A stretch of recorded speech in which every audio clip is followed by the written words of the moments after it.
তার যে মূল লক্ষ্য ছিল সেই লক্ষ্য ছিল বাংলাদেশে গণতন্ত্রকে প্রতিষ্ঠা করা। আমি স্মরণ করতে চাই বাংলাদেশের স্বাধীনতার ঘোষক শহীদ প্রেসিডেন্ট জিয়াউর রহমানকে।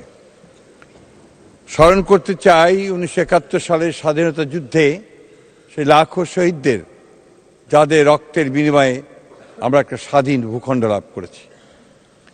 আমি স্মরণ করতে চাই একই সঙ্গে দীর্ঘ 18 বছর গণতান্ত্রিক সংগ্রাম করে যারা প্রাণ দিয়েছেন, আহত হয়েছেন এবং হারিয়ে গেছেন আমাদের সেই সব বীর সহকর্মীদের।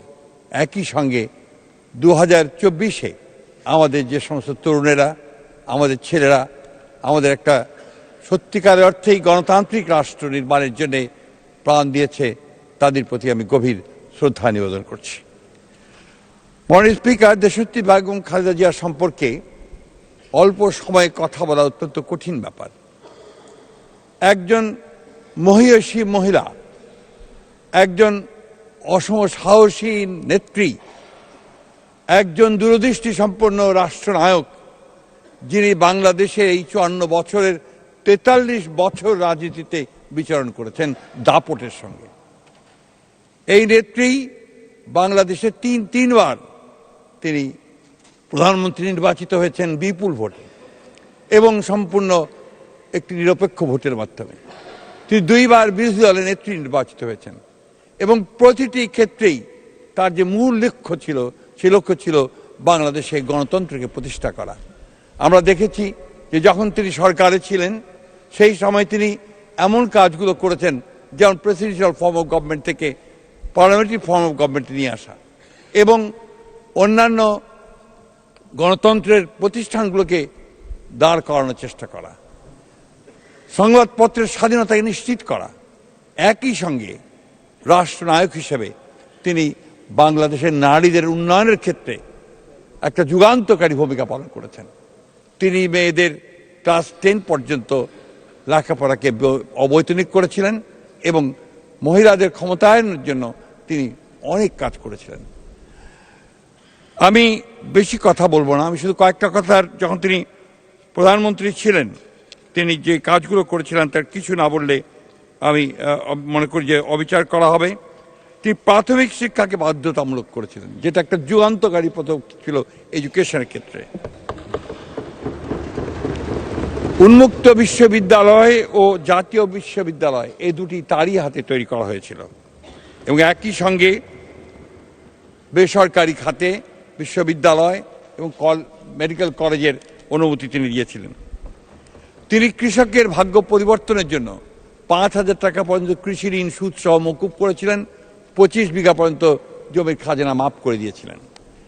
একই সঙ্গে তিনি আমাদের মুক্ত বাজার অর্থনীতিকে সামনে এগিয়ে নিয়ে যাওয়ার জন্য তিনি অনেকগুলো ব্যবস্থা গ্রহণ করেছিলেন। তার মধ্যে একটি ছিল আমাদের আপনার রেভিনিউ আর্ন করার জন্য ভিএটি, এটা ছিল তার করা, এবং বিনিয়োগকে মুক্ত করে দেওয়া বেসরকারি খাতে, যেটা আমাদের অর্থনীতির যুগান্তকারী পদক্ষেপ রেখেছিল।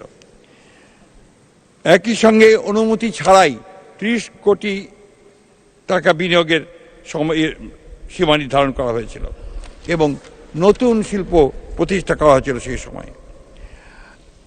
একটি স্বনির্ভর অর্থনীতি গড়ে তোলার জন্যে দারিদ্র্য বিমোচন, স্থানীয় সরকারকে শক্তিশালী করা, মূর্ত অর্থনীতিকে আরও প্রাণবন্ত করা, জলবায়ু ও পরিবেশ বান্ধব কর্মসূচি গ্রহণ করা ছাড়াও তিনি অনেকগুলো ব্যবস্থা নিয়েছিলেন, যে ব্যবস্থাগুলো আমাদের অর্থনীতিকে সচল করেছিল, আমাদের রাষ্ট্রকে এগিয়ে নিয়ে গিয়েছিল। আমি কথা একটু শুধু আরেকবার বলতে চাই যে অপোজিশন লিডার হিসাবে, বিরোধী দলীয় নেতা হিসাবে তার মূল কাজটি ছিল গণতন্ত্রকে প্রতিষ্ঠা করার জন্য সংগ্রাম করা। তার এই 43 বছরের যে রাজনৈতিক জীবন, সেই রাজনৈতিক জীবনে তিনি কখনো আপোষ করেননি গণতন্ত্রের প্রশ্নে। তিনি কখনো বাংলাদেশের স্বাধীনতার সার্বভৌমত্বের প্রশ্নে আপোষ করেননি এবং সেটাই ছিল তার সবচেয়ে বড় কৃতিত্ব, যেটা আমাদের বাংলাদেশের মানুষকে আজকে পর্যন্ত অনুপ্রাণিত করে। আপনারা সবাই জানেন যে আমি একটু কবিতা পড়তে বলতে ভালোবাসি, যে কারণে আজকেও আমি আমাদের বিশিষ্ট কবি আল মাহমুদের লেখা একটি কবিতার কিছু অংশ বেগম খালেদা জিয়া সম্পর্কে লেখা, সেটা আমি আপনাদেরকে একটু শোনাবো। কারণ আমার কাছে মনে হয়েছে এটা একটা অসাধারণ কবিতা, যা দেশনেত্রী সম্পর্কে সবচেয়ে ভালো কথা বলেছে।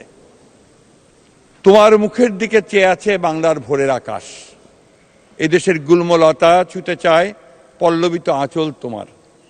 যেন এক প্রতিশ্রুতি হেঁটে যায় আমাদের কণ্টকিত কালের ভেতর, লাঞ্ছিতের আহ্বানে যেন মাটি জন্ম দিল এক শস্যগন্ধি মাটিরই কন্যাকে।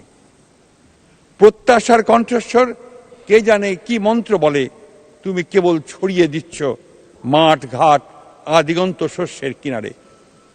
আমরাও সাক্ষ্য দেব, হ্যাঁ আমরা একতা দেখেছি মা তাকে এক অনিশ্চয়ই সাঁধারে দাঁড়িয়ে আলোর ডানার মতো মেলে দিয়ে ব্যাঘ্র দুই বাহু 11 কোটির মাঝে নেমেছিল বিদ্যুৎ বিভায়।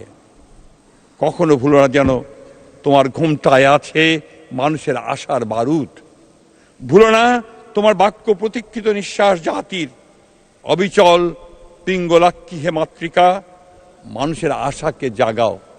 তিনি জাগিয়ে তুলেছিলেন সেই আশা। তিনি হেঁটে গিয়েছিলেন কারাগারে ভালোভাবে, কিন্তু আবার একই সঙ্গে তাকে হত্যা করার জন্য ফ্যাসিস্টরা যে ষড়যন্ত্র করেছিল, সেই ষড়যন্ত্র তাদের টিকতে পারেনি।